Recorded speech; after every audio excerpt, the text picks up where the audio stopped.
судалгаа авах, заавар зөвлөгөө өгөх ажлуудыг гүйцэтгэн явж байгаа. За 5 дугаар сарын 28-ны 8 цагийн байдлаар 8 товчоогоор орсон 7658, гарсан 6787, нийт 14445 тээврийн хэрэгсэл, за орсон 25342, гарсан 23154, нийт 48486 зорчигч хяналт хандлтанд хамрагдсан байна. За энэ үед сэжигтэй тохиолдол бүртгэгдээгүй. За нийслэлийн Монгол улс дахь олон улсын нийслэлээс Монгол улс дахь олон улсын шинжилгээ хөдөлгөөний байгууллагатай хамтран за зоршигчдын хөдөлгөөнд бас тандал судалгаануудыг энэхүү товчоодоор бас хийж байгаа. За хяналтын 7 цэг дээр нийслэлийн агентлагийн 31 албан агч хяналт хандлтыг хийн ажиллаж байна.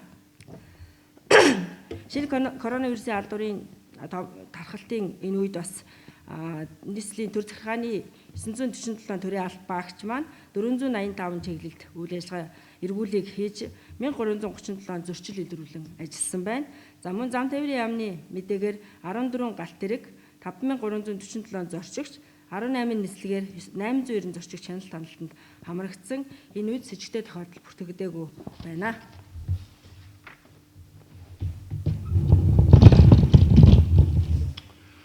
За манай албаны хүмүүс бас та бүхэн тодорхой мэдээллүүдийг өглөө. Өнгөрсөн 7 өдрийн хугацаанд бас үүсээд ирсэн нөхцөл байдалтай холбоотой.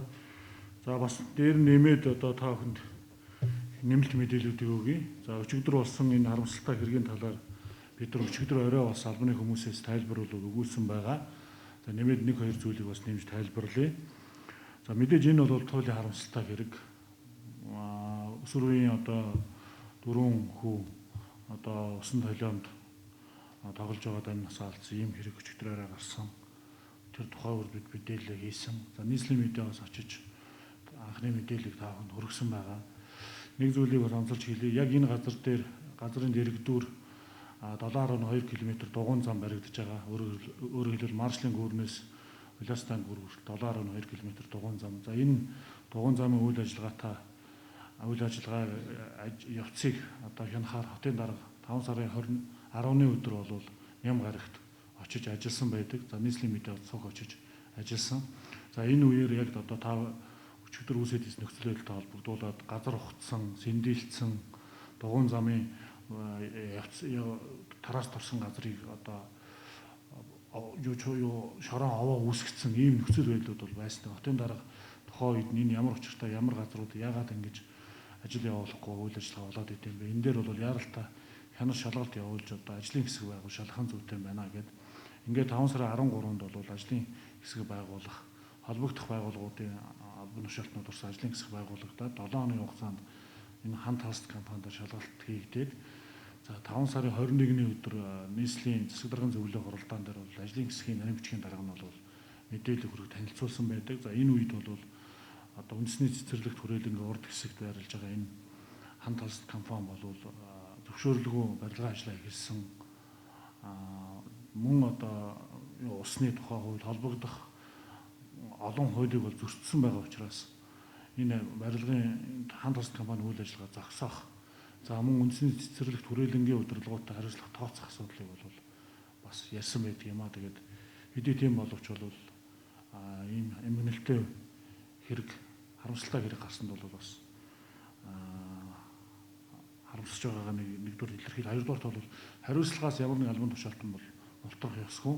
Хэн хариуцлага алдсан байна гэдгийг нь бол бид нар бас нэг талаасаа одоо шүүх цагдаагийн байгууллага, нөгөө талаасаа нийслэлийн одоо засаг даргын зүгээс олж хариуцлага тооцох ёстой гэдэгтэй бол бас санал нэг байгаа. Зөвхөн та хүн сонирхуулаад хэлэхэд энэ газрын газар олголт бол 2014 оны 6 сарын 23-нд 01/21/29 гэсэн юм тоот нийслэлийн засаг даргын захирамжаар Батбаяр даргын захирамжаар бол энэ хамт хаалт компанид 3.3 га газрыг бол ашиглуулахаар шилжүүлсэн байдаг юм байна. Тэгээд тэр наран шарлагын газар барина гэх явцтай бол одоо шорон шууд авахж за энд нь үүссэн хөрсний усан талианд бол өчигдөр ийм эмгэнэлтэй хэрэг гарсан байна. Тэгээд юуны өмнө бол бас тэр делегатчдын арга гэрийнхнаас уучлалт гоох нь зүйтэй байхаа гэж ингэж бодож байна. За мөн хариуцлага бол яригдах ёстой гэдэгтэй бол иргэдтэйгээ санал нэг байна. За дараагийн асуулт бас ирсэн байна. За эрүүл мэндийн газраас асуусан байна. За гэрийн тусгаарлалтанд байгаа иргэдийг хянаж чадаж байгаа юу? Тэр хүмүүс дахин одоо хүмүүсээс дахин ковидын халдвар илэрхгүй их баталгаа бий юу гэсэн.